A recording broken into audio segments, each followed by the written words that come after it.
The Tom Woods Show, episode 2253. Prepare to set fire to the index card of allowable opinion. Your daily dose of liberty education starts here. The Tom Woods Show. Folks, I don't know about you, but I am running into a lot of progressives saying, look, police, fire, schools, these are all great examples of socialism. Well, let's focus on that school example. I've got a free ebook called Education Without the State that makes a pretty darn good case for a stateless approach to education. Pick it up at nostateeducation.com. Hey everybody, Tom Woods here. Delighted to have our old friend Kevin Gutzman back with us. He's a professor of history at Western Connecticut State University, author of numerous books of considerable importance, James Madison and the Making of America, Thomas Jefferson, Revolutionary, of course, the book we wrote together, Who Killed the Constitution. But now this one, The Jeffersonians, the Visionary Presidencies of Jefferson, Madison, and Monroe, released just this week. And Kevin, you've been getting such good news about this book. First, that the History Book Club made it its featured selection for, I think, January 2023. And then that nice feature in USA Today about 5 books people should read. And this is one of them. I mean, of all the books out there, The Jeffersonians is one of them. It's just amazing. Good for you. Thank you. Actually, I also learned today that it's going to be reviewed in the Wall Street Journal very soon. This is crazy. It couldn't happen to a better guy. Thank you very much. All right. Now we're going to dig in here. And because the book is, let's just say the book is in the old days, we might have said a fat book, but that's an insensitive word these days. So it's a large book. I don't know what, I don't want to try to fit it all into one episode. So we'll get you back and we'll talk about it more. But let's start off with a kind of meta question here, because although obviously there have been great many books written about Jefferson, about Madison, and indeed about Monroe, I don't know that there's been a book like this one that looks at all three of them in the course of a book. Maybe there has been. But I think people who are not historians might look at this and say, well, surely this is well-trodden ground. So the question is, what are you bringing to this that's new and fresh and different? Well, actually, there isn't another book like this. And the reason is that that kind of classic break point, or what historians call periodization, says that something ended in 1815 and then something new came after that. And my point is that Jefferson gave this inaugural address in which he laid out his party's platform, and the three of them followed the same program for the entirety of their 6 terms as president. They basically enacted the entire thing, most of which was a gigantic success and some of which was a huge debacle, and that's what the book's about. All right. I want to, in fact, of course, go through that, but I want to start actually on all the way back here. I had been looking far ahead, but looking back toward the beginning. Page 23, you say, numerous historians have written excellent accounts of the party conflict of the 1790s Jefferson would one day lament in his first inaugural address. Without their realizing it was happening, Madison, Hamilton, Jefferson, and eventually Washington were drawn into partisanship. At root, it resulted from differing ideas of what the American Revolution had been about. What were the differing ideas? Well, I think the short of it is that Jefferson, Madison, Monroe, people who would have called themselves Republicans in the 1790s, thought that the Revolution had offered them an opportunity to make a new kind of society with a new kind of government. And on the other hand, people like Hamilton and Washington thought that this was an opportunity for the Americans to have a government like the British one. So in the 1790s, essentially at Congress's behest, Hamilton proposed various measures that would have assimilated the United States to the British model. And as the general program became clear, more and more people became Jeffersonians. That is opposed to what Hamilton was trying to do. It wasn't that Hamilton was sneaky about it. It wasn't that there was some personal animus. It was just that from the beginning, they had understood what the revolution had been intended to accomplish very much differently. That's why the Republicans called themselves Republicans. The implication, of course, was Hamilton and his followers were not Republican. That's been staring me in the face for my whole life. I never put that together until you just said it. So thank you for that. You're welcome. Jefferson's inaugural, so his first inaugural, not the much briefer second one, but I'm trying to think of who Who has the briefer second inaugural? Is it George Washington? It's like No, four sentences? Washington's second inaugural is like 3 sentences. Yeah. Okay. That's Yeah. that's the I'm more or less going to continue as I have been, and if anything goes wrong, you let me know. So, Right. going through Jefferson's first inaugural, you do get substance in terms of you learn, if you didn't know already, what he's all about, what his program's going to be, and at some point in this book, you pointed out that it's not particularly fashionable to dwell on his support for federalism, or what we for short call states' rights. And every time you use the phrase states' rights, I get emails from libertarians. States don't have rights. It's just a shorthand expression, okay, referring to the relationship of the states vis-a-vis the federal government. And you even mentioned one historian who had gone through and listed and analyzed the various points, the various stances laid out in that address that just simply left out the states' rights part. So this is not fashionable in the history community, but you've somehow gotten away with highlighting it, and the result is apparently accolades everywhere, so that's good. Well, the historian's name is Stephen Howard Brown. He wrote a book called Jefferson's Call for Nationhood about the first inaugural, and of course, Jefferson wasn't calling for nationhood. No, he was even saying the that he title is wanted wrong. a federal government. Yeah. And basically that the Republican victory in 1800 meant that the federal government wasn't going to be driving the states into a national existence, but that the principle of decentralization, or again, we call it federalism, was going to be one that was favored now, Jefferson thought, by the entire country, and the government would be consistently respecting this principle from that point forth. Jefferson, of course, didn't think only that it was significant that people should respect the idea that as between the states and the federal government, the states had particular powers that had been reserved from the federal government. He also said at one point, of course, in a contest between the federal government and the states, I prefer the states, but then if the contest were between the state and the counties, I would prefer the counties, and then within the counties, I prefer what he called the wards, or what we would now call precincts. So he had the idea that if you were going to have a really democratic society, if the average Joe, who of course could not be in Congress, were going to have the maximum impact on his own life, that as many decisions as possible should be made locally.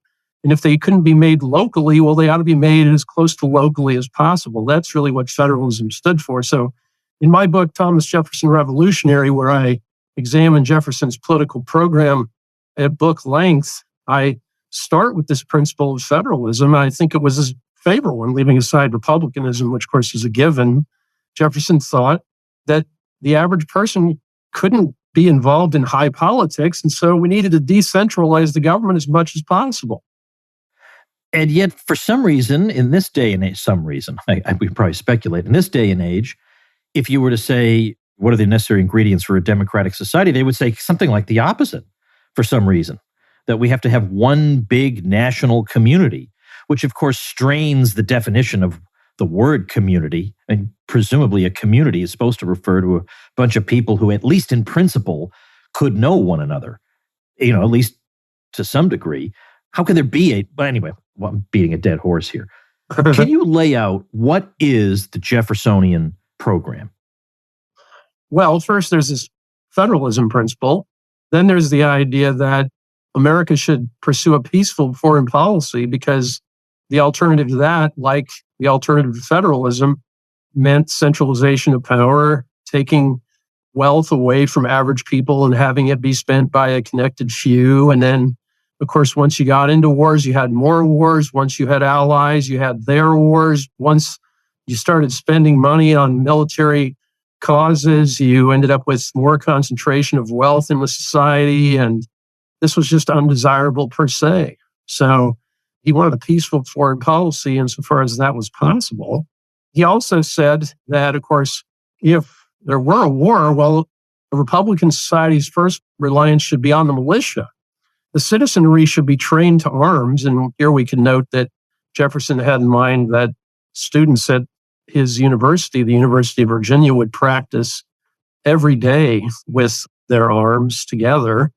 He wanted American citizens to be citizens. I think he had kind of the ancient Greek or ancient Roman Republican model in mind for this.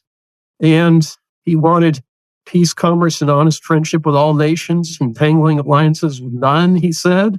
He wanted to try to incorporate the American Indians into American society because he thought American Indians were equal, but he thought they had backward civilization and they would benefit from being folded into the greater American population. And of course, he had similar personal opinions about blacks, but he didn't really address that question in the inaugural address. So ultimately, there would be an educated polity, and it would be an armed polity, and it wouldn't have an elite, it wouldn't have an aristocracy, it wouldn't have an established professional military, because that would lead to concentration of wealth and more wars than otherwise there might be, and wars should be avoided. So people who were left free to trade peacefully would maximize their own prosperity, and that's what he hoped they would be allowed to do. That's what he actually foresaw Americans doing now that finally, as he understood it, the Federalist menace had been vanquished. At one point in the book, you have a very pithy explanation of the way Jefferson looked at the relationship between borrowing, like government borrowing, taxes, and war, and how they mutually reinforce each other. Can you recap that? Well, I don't recall the pithy part. But take all the time you need then.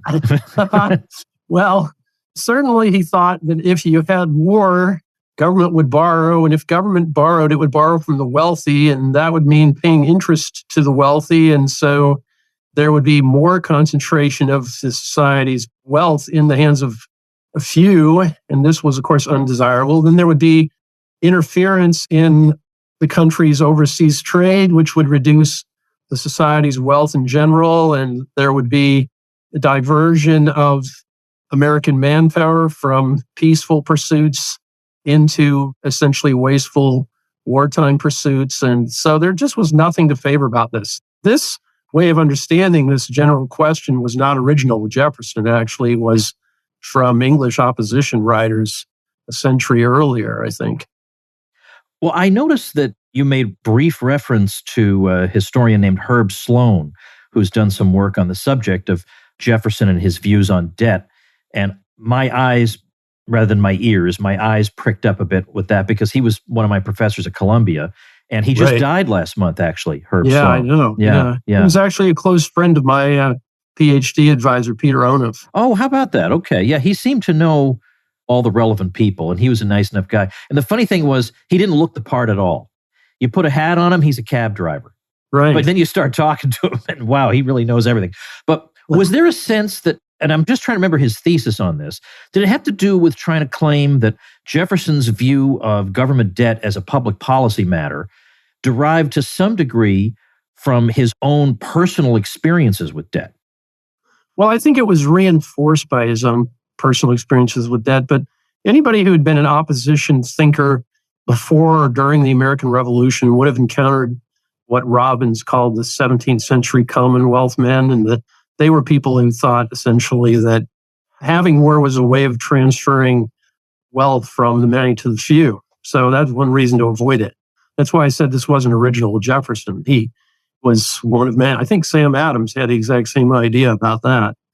And they both got it from English writers who were popular with the few opposition people in England and then with the leading radicals in the United States.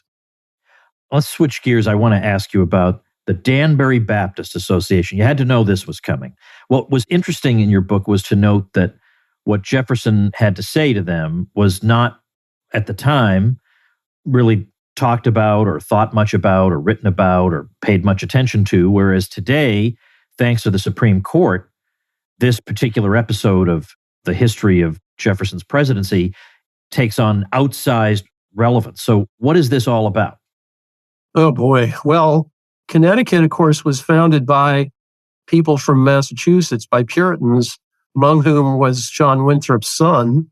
And the purpose of Connecticut was to be more of Massachusetts. So the idea was that this place was going to, I'm actually sitting in Danbury as we speak.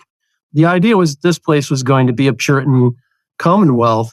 And by the time Jefferson was president, there were dissenters to the general establishment in Connecticut, which of course controlled not only the religious life of the state, but also the economic life, the social life, and so on, the university, Yale, and so on. So these people were persecuted. They had various disabilities. They didn't get economic business from the wealthy in the state. They had various political disabilities too. And so when Jefferson was elected, they, knowing that he had been the father of the Virginia Statute for Religious Freedom, sent him a letter telling him how pleased they were at this development and that they hoped eventually Connecticut would follow Virginia's model or something like that.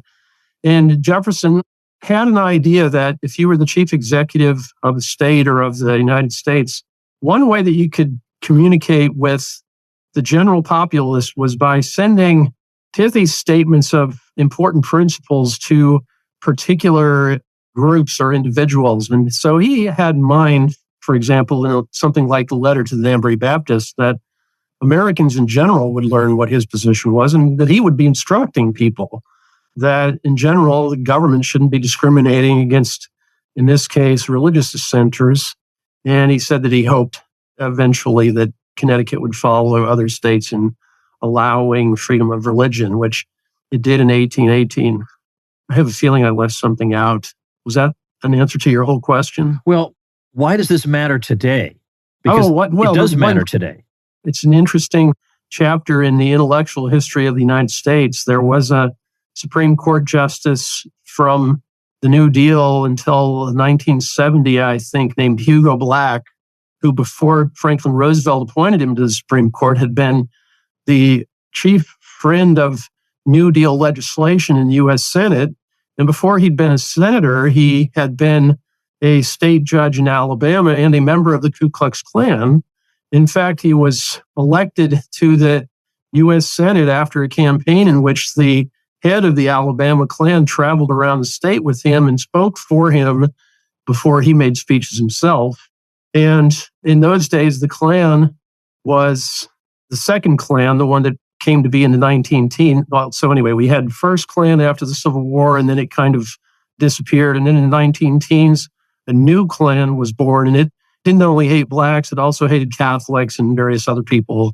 And it didn't like the idea of established religion or reading particular kinds of Bibles in school, or there were various things about church and state that the second Klan stood for. And I think this idea that Jefferson's letter to the Danbury Baptists is constitutional law, which is the fruit of Hugo Black's efforts on the Supreme Court, I think this actually is the instantiation of Ku Klux Klan's position on this question in American constitutional law. It doesn't have any close resemblance to what people thought they were doing when they made the Establishment Clause, which of course was only supposed to be a limitation on the federal government. You and I dealt with that in Who Killed the Constitution.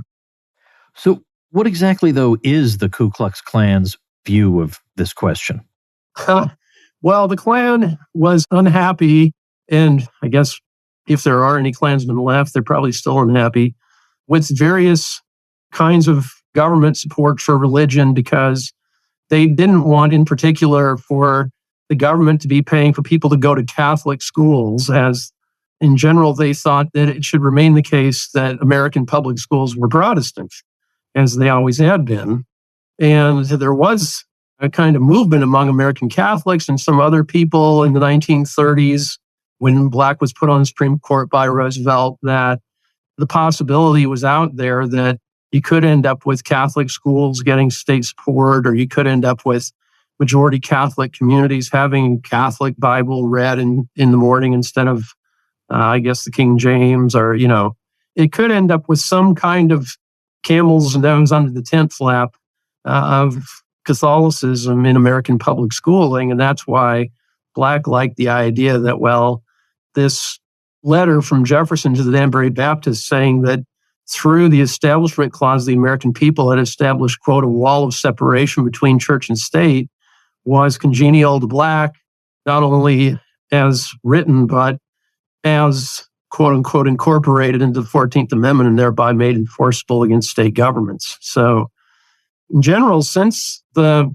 1930s, 40s, we've had more and more of the enforcement of this principle. I know when I was a high school student in Texas, class of 81, Belton High School, class of 81, we had an annual baccalaureate service that was associated with the graduation ceremony, where they had the local ministers rotate in leading prayers at this more or less religious service.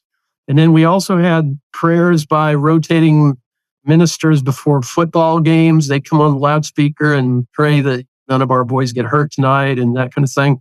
And nowadays, the court, following Black's reasoning, has decided that all of this kind of stuff is unconstitutional. So in theory, it's not allowed. In practice, it still happens, but it's not supposed to be happening.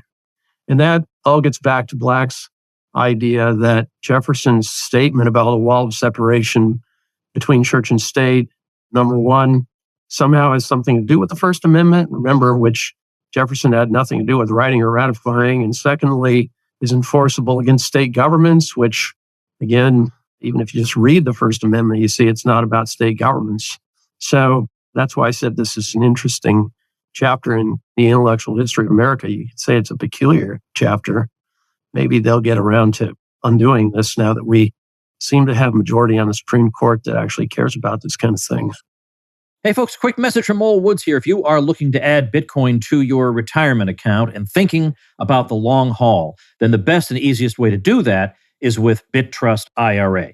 BitTrust IRA helps you seamlessly and securely add cryptocurrency to your portfolio. It stores your private keys in nuclear bunkers with military-grade encryption. They have a 24/7 trading platform with no minimum investments and unlimited trades, plus a team to help guide you along the way if you have any questions. They also offer the lowest trading fees in the industry. I've often said that if Bitcoin is ever to gain more widespread acceptance, it's going to have to be more user-friendly, and BitTrust IRA could not be easier to use. So go to bitrustira.com/woods today to learn more. And for a limited time, BitTrust IRA is waiving the sign-up fee for Tom Woods Show listeners, a $50 value.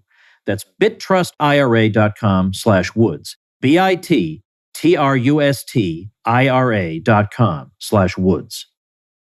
A couple more things I definitely want to hit on in this first episode with you, but I like the personal touches here. This is not exclusively just a political history. For example, the letters that Jefferson received on the death of his daughter are quite beautiful. And then his responses are very nice, but particularly the letter from Abigail Adams at a time when his relationship with, quote, the Adams family was a little bit strained. She couldn't help but write and say something. And he was fairly gracious in his response, but couldn't help noting that, I wish those midnight appointments hadn't happened. The judicial appointments, just as John Adams was leaving. I took that as personally unkind. So actually, let's say a little something about that. So as the John Adams administration is coming to a close, talk about what was the point of these so-called midnight appointments, and how do they relate to Marbury versus Madison in 1803? Well, okay, so there are several things here. First is that the Adamses and Jefferson had been very close friends. And then came the Adams administration. Of course, Jefferson is the titular head of the opposition. And he narrowly lost the election of 1796 to Adams and then narrowly defeated Adams in 1800. Apparently, he intended kind of to make that up with Adams. In fact, I note in the book that what isn't commonly mentioned, that in his first inaugural, in the draft of it, in one draft of it that we have, Jefferson not only said nice things about his predecessor, George Washington, he also said nice things about his predecessor, John Adams. But then what happened was that Adams, rather than attending the ceremony, as Washington had attended Adams' ceremony, his inauguration, Adams and Mrs. Adams just rode out of town. So Jefferson apparently lined that out of his inaugural address, the part where he was going to have a little encomium to John Adams. And he, of course, was right that the reason for the appointment of the so-called midnight judges, that is, the judges whose offices had been created by the outgoing congressional majority during the lame duck session after Jefferson defeated Adams in the election of 1800 and subsequent voting in the House, the reason for that was to provide an obstacle to enactment of the Republican program. In fact, Gouverneur Morris, who was a Federalist senator at the time, said that was the reason why they were doing this. So Jefferson knew that was the reason why they'd done this, and he thought this was not cricket. And he told Mrs. Adams that. But Mrs. Adams actually also had known she'd known both of his daughters, Maria and Martha. And when the younger of them died, she apparently just couldn't stand it. And so she, as he said, wrote Jefferson a very nice letter saying how much she missed the girl and how sad she was for Jefferson and what a terrible loss this must be for him. And she wanted him to know that she was sorry about it too. And it led to a lengthy correspondence between the two of them. Apparently, John Adams didn't know the correspondence was happening until the very last. I think there were maybe 4 letters from Jefferson and 3 from Adams, or maybe 3 from each. I can't recall. But anyway, when she got to the last of the letters, there was a P.S. from John Adams saying, Mrs. Adams showed these letters to me last night. I have nothing to add. So he wanted Jefferson to know that he had read them too. But in any event, the Federalist judiciary, of course, had not been voted out in 1800 because there was no way to vote them out.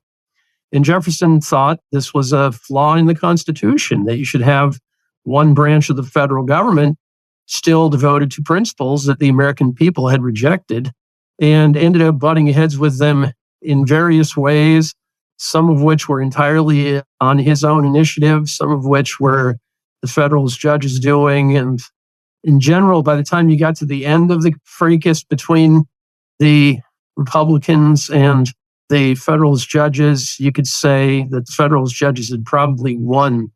The Republicans had won all the political battles, but the Federalist judges won the war, because today, if you take constitutional law, whether it's in high school, college, law school, grad school, you're going to start by reading Marbury versus Madison, and then comes McCulloch versus Maryland, and then come 4 or 5 more of John Marshall's opinions that are all completely anti-Jeffersonian. So this remains the basis of the way people understand the U.S. Constitution, at least officially now. That's part of course, what the book argues against, but it's a forlorn hope that that would change, I think. So the circumstances that led to Marbury, how do they relate exactly to these appointments? Well, okay, so in those days, again, there was presidential election. The members of the Electoral College in all the states sent their results in, and there was a ceremony like the one famously held on January 6, 2021, where the vice president counted the ballots, and then people knew who had been elected president. Actually, it took quite a while because it turned out that Jefferson and Burr had tied, and so the matter had to go into the House of Representatives, where each state had 1 vote, and then it took 30-odd ballots before finally people agreed that Jefferson was the winner and Burr would be vice president. And during the lame duck session of Congress between the election and the new president being sworn in, the outgoing Federalist majority created new judicial posts, knowing that if they staffed them with Federalists, there would be no way under the Constitution that the president could easily remove them. The only provision for removal of such a person in the Constitution is that Congress has to impeach and convict him, which, when it comes to Supreme Court justices, has never happened. Although I do tell the story in the book of the only impeachment of a Supreme Court justice and of the trial, which is a very interesting little period in American history. But essentially, as Gouverneur Morris said, Federalists could establish kind of break on Republican policy by setting up these new judgeships and then staffing them with Federalists. Although one thing that's mythical about that is the idea that everybody who was put in one of these posts was a Federalist. My friend Richard Samuelson, who's a professor at one of the California State University campuses, notes that at least one of them was actually a Republican. So how that happened is unclear. But what is the right and wrong about not delivering what's the word? The commission. Yeah. The commission. Like, what is the right and wrong of that? So William Marbury was one of these quote unquote midnight judges, one of the people whose positions were created between the election and the inauguration while the outgoing Federalists still controlled Congress and John Adams was still the president. And they created several new judgeships, and then John Adams chose people to hold them, and he filled out commissions, which are the official papers saying that somebody has a high federal post. And so, if you're a colonel in the Army, or if you're a marshal at a federal court, or if you have any kind of an appointed post in the federal government, you get a commission. And when Jefferson was an old man, when he was in his 70s, after his political career, he wrote what's called his autobiography, although it's almost entirely political. It's not really what we'd think of as an autobiography. He says that when he went to Washington, he went into the State Department, and there on the Secretary of State's desk, he found a stack of commissions, and he said, I instantly determined not to deliver them. So what Jefferson thought was that this was like a deed for a sale of land. That if you have a land sale, you can have agreement, and the person who owns the land can sign a deed changing title from himself to the buyer. But if the buyer doesn't have the paper in his hand, if he doesn't own it, that is, if it hasn't been given to him by the old owner of the land, the sale legally never happened. So Jefferson thought, if I don't deliver these commissions, these appointments haven't happened. The Constitution says the president can appoint high officials of the executive and judicial branches with the advice and consent of the Senate. So in Marbury versus Madison, Chief Justice Marshall said that all that were necessary for vesting a federal judgeship in someone was that the president should name the person and the Senate should give its advice and consent. Notice this doesn't include delivering the commission. That's what the issue was. And the reason why this became a political flap, the only reason why the Republicans really cared about what Marshall had done in Marbury versus Madison was that nowadays, if you go to law school, one of the very first things you learn is that if you're in federal court, the first thing you have to explain to the judge is why he has jurisdiction. He's not going to hear anything else until you convince him that he has jurisdiction over the case. In America, state courts can hear any kind of case, but a federal court can only hear certain kinds of cases. So they're what are called courts of special jurisdiction. So you have to tell him, first of all, why he has jurisdiction. And what Marshall did in his opinion for the court in Marbury versus Madison was he started with the question whether Marbury had a right to this thing, whether there was a remedy at law, with blah, blah, blah. And then finally, he got to the question, well, do we have jurisdiction?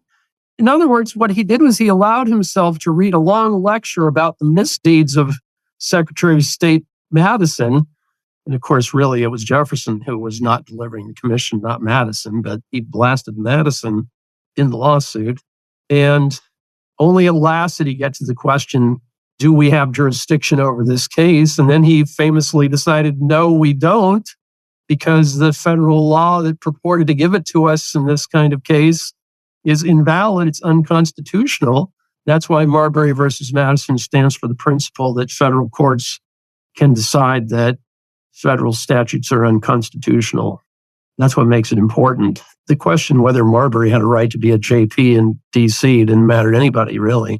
Yeah, I suppose not. And of course, obviously, what people are looking at in Marbury versus Madison is the precedent that it sets in terms of exactly what you said, the federal courts being able to make those kinds of determinations. I just want to know, just as a matter of curiosity, who was in the right on that matter? I mean, what side should I take on it? Well, I tend to think that Jefferson was right, that the commission had to be delivered. But it's not obvious. It seems to be the case. If you're selling somebody your house and you sign the papers and then you decide not to deliver them, you haven't actually sold your house, right? So, and that's what the law is. Jefferson rightly pointed out in his quote-unquote autobiography. And that was essentially his position when it came to these petty court positions too. And I think that's also true. If the president signs a commission and decides, I'm not going to give it to that guy after all, the guy's not entitled to it. All right, last thing before we get going. I think you might have a slightly different view than a lot of people on this question, let's say in the conservative and libertarian worlds, who will say that Marbury versus Madison was just a usurpation, that there is no grounds for the idea of judicial review at the federal level. But I'm pretty sure your argument has been that in the background, you can see that a great many people kind of took for granted that the federal courts would have this power. So what are the rights and wrongs of this? Well, we know that in at least 2 states during the ratification campaigns, Federalists said that federal judges were going to have the power of judicial review. In Virginia, Patrick Henry, the chief anti-federalist, said something to the effect of, "We should be so lucky." And I don't know of anybody who argued that that wouldn't be true among the Federalists. So besides that, if the Supremacy Clause, which says that this Constitution, laws and treaties made pursuant to it as supreme law of the land, if it doesn't mean that the Constitution is superior to laws and treaties made pursuant to the Constitution, what does it mean? Like, what is the judge supposed to do? I've never really understood the complaint or the objection to it from some few conservatives and a higher portion of libertarians. Do you want federal judges to see that a statute is unconstitutional, clearly unconstitutional, and go ahead and enforce it? Is that your preference? I mean, what is the point? But maybe the complaint is the misuse of it, where they can't see a thing wrong with the federal government, but they spend their time going after completely innocuous things on the state level. Well, of course, I agree with that. But the problem here is that there's not a sufficient check provided by the Constitution on federal judges. We had, again, during the ratification campaign, we had promise from people like Alexander Hamilton and the Federalists that this impeachment power will be, in public opinion, will be sufficient checks on federal judges to prevent them from overreaching. And we've also concocted other ones like jurisdiction stripping. And there are some things you can do if you want to limit the powers of federal courts. But essentially, it's turned out that the impeachment power is basically worthless against Supreme Court justices. I tell the story in the book of the only impeachment ever of a Supreme Court justice. And actually, the guy deserved to be impeached. He deserved to be removed, and he was acquitted, which is just painful. Jefferson said, well, we've proven that impeachment is a scarecrow. I think I quote him to that effect in the book.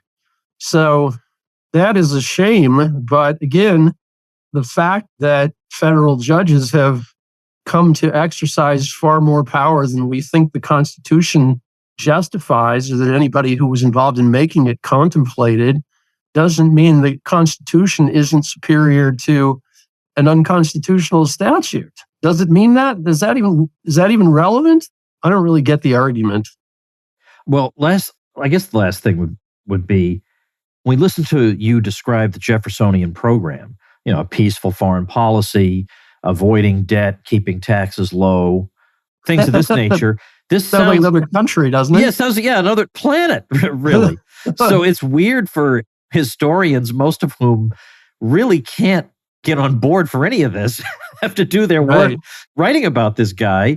It's as if the Jeffersonian tradition has disappeared in America, and yet the silver lining, though, I don't know, if I were to look around and find some semblance of it, it would be in what happened over the past few years. And I've said this quite a few times, that I just thought American federalism was more or less dead.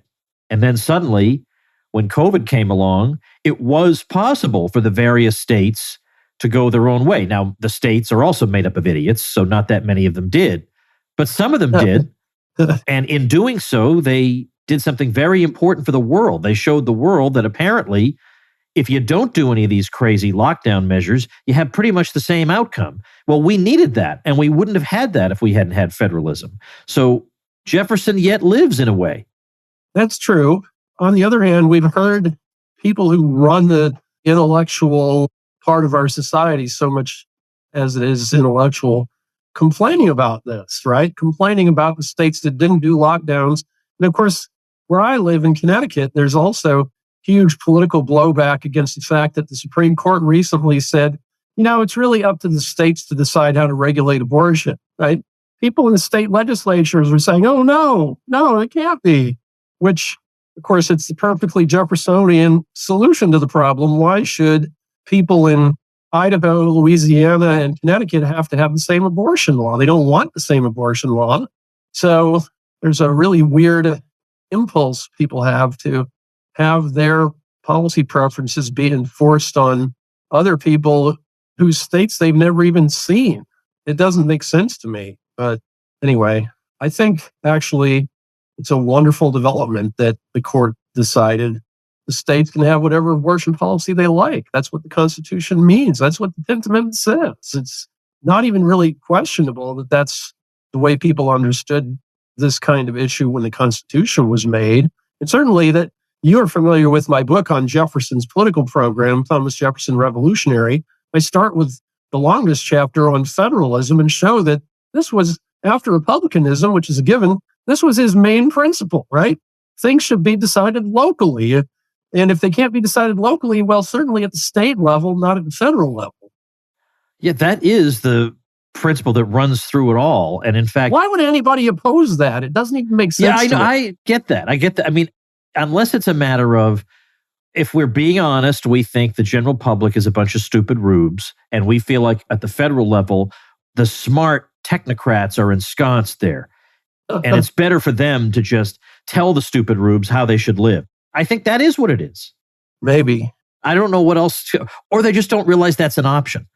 I look at all these young kids who have never been taught anything about U.S. history or the Constitution or federalism or local control or anything, and they really think that the government should do X or Y. And by the government, of course they mean the federal government. It just never dawns on them there's another way to live, another way to make decisions, or to have a meeting of the minds with your neighbors and try and sort things out.